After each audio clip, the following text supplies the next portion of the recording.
Tidak ada yang benar-benar gratis di dunia ini. Bahkan kesuksesan pun harus dibayar dengan sesuatu. Kadang nyawa. Namaku Arini. Aku anak tunggal dari keluarga sederhana. Ayahku dulunya hanya pedagang kecil di pasar yang jualan kebutuhan pokok. Setiap hari, beliau harus bangun sebelum subuh, mendorong gerobak, dan pulang menjelang malam. Hidup kami susah, tapi kami bahagia. Sampai akhirnya, ayah memutuskan membuka toko sendiri. Awalnya aku heran, dari mana uangnya? Bukankah kemarin baru mengeluh soal hutang? Tapi aku masih kecil waktu itu. Aku cuma senang karena kami tidak lagi makan mie instan di setiap malam. Toko itu tumbuh cepat sekali. Dalam 2 bulan, jadi pusat grosir.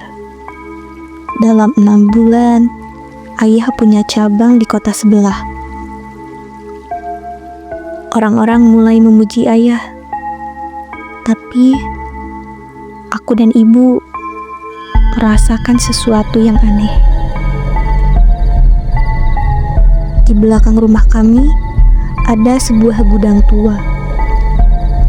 Dulunya kosong, bahkan dipenuhi tikus. Tapi sejak toko itu dibuka, ayah mengubahnya. Ia kunci rapat-rapat. Tak ada yang boleh masuk. Ayah bilang itu tempat penyimpanan stok barang penting. Tapi anehnya, tak pernah ada truk atau kurir datang. Suatu malam, aku terbangun karena haus. Saat mengambil air minum di dapur, aku mendengar suara isak tangis kecil. Suara itu berasal dari gudang. Pelan, putus asa, dan terus-menerus. Aku mendekat ke jendela kecil di dinding samping gudang. Kaca itu buram, tapi dari dalam, aku melihat sesosok anak kecil duduk sambil memeluk lutut. Rambutnya panjang menutupi wajah. Tubuhnya kurus seperti belum makan berhari-hari. Dan yang membuatku gemetar, kedua tangannya terikat rantai. Aku terdiam, ingin lari, tapi kakiku seperti tertanam. Tiba-tiba, gadis itu mengangkat kepalanya, dan matanya menatap langsung ke arahku. Pucat. Tak ada cahaya di matanya. Hanya kegelapan yang mendalam. Mulutnya bergerak, seperti menggumamkan sesuatu. Tapi aku tak bisa dengar jelas. Esok paginya, aku mencoba bicara ke ayah. Tapi belum sempat aku bercerita banyak. Ayah memukul meja dan berteriak, "Jangan pernah dekat-dekat gudang itu. Kalau kamu masuk ke sana, kamu tidak akan kembali keluar." Itu pertama kalinya ayah marah sekeras itu. Malam berikutnya, ibuku duduk di kamar. Wajahnya pucat, matanya sembab. Ia berkata dengan suara bergetar, "Gadis itu sudah 3 minggu di sana. Dia bukan anak siapa-siapa. Dia korban." "Korban apa, Bu?" tanyaku.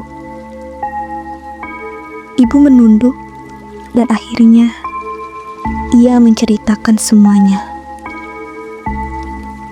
Beberapa bulan lalu, saat kami benar-benar terpuruk, seorang pria datang malam-malam. Namanya Pak Dirga. Orangnya tinggi, kurus, berjas hitam. Wajahnya tak bisa diingat dengan jelas, seperti kabur. Tapi yang kami ingat, senyum dan suaranya dingin. Dia menawarkan bantuan. Katanya, ayah bisa punya usaha sukses, toko besar, banyak pelanggan. Tapi ada syarat. Setiap kali omset naik, harus ada tumbal. Awalnya binatang, lalu meningkat. Dan ketika omset toko ayah menembus 200 juta per bulan, Pak Dirga datang lagi. Kali ini, ia minta anak manusia.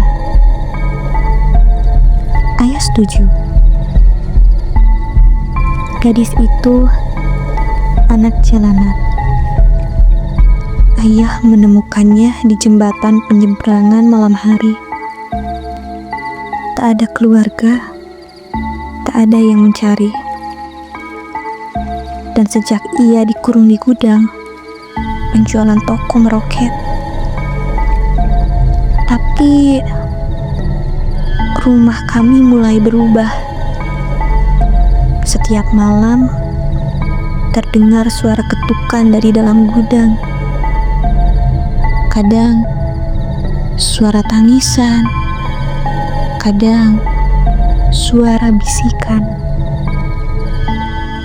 Dan kemudian ibu mulai sakit, mimisan, badan lemah, seperti ada yang menguras energinya perlahan. Sedangkan aku mulai bermimpi buruk. Aku bermimpi berada di dalam gudang, gelap, pengap, bau anyir. Dan gadis kecil itu berdiri di depanku. Ia mengulurkan tangan, mulutnya berbisik, "Gantian kamu, aku sudah cukup." Puncaknya terjadi malam tanggal 7. Aku ingat, karena malam itu bulan sangat bulat. Ayah sedang tertawa sendiri di meja makan. Katanya akan buka cabang kelima. Tapi malam itu juga terdengar suara jeritan dari dalam gudang. Teriakan, tangisan, dan tawa. Tawa anak-anak. Tapi bukan tawa bahagia. Tawa gila. Tawa penuh dendam. Ayah mendekat ke gudang. Aku dan ibu ikut di belakang. Ayah buka kuncinya perlahan, dan ketika pintu terbuka, kami melihat 4 sosok anak kecil di sana. Bukan hanya 1, 4. Semua duduk melingkar. Wajah mereka pucat, matanya kosong. Beberapa sudah membusuk, tapi mereka hidup. Mereka menatap ayah dan serempak tersenyum. Ayah menjerit, tapi tubuhnya ditarik masuk oleh tangan-tangan kecil itu. Kami coba menolong, tapi pintu gudang tertutup sendiri, terkunci. Dan malam itu, cerita ayah adalah yang terakhir kami dengar. Keesokan harinya, gudang itu sepi. Ayah hilang, tak pernah ditemukan. Kami pindah rumah, meninggalkan semuanya. Tapi malam-malamku tak pernah tenang. Kadang, saat aku menatap cermin, aku melihat gadis itu berdiri di belakangku. Kadang, saat aku tidur, aku mendengar ketukan 3 kali dan suara kecil berbisik, "Gantian kamu, sekarang giliranmu." Jadi, jika kamu tahu ada orang di sekitarmu yang mendadak sukses luar biasa dan kamu tak yakin bagaimana caranya, cobalah perhatikan lebih dalam. Karena kadang kesuksesan mereka dibayar oleh derita orang lain, dan tumbal selalu menagih yang berikutnya.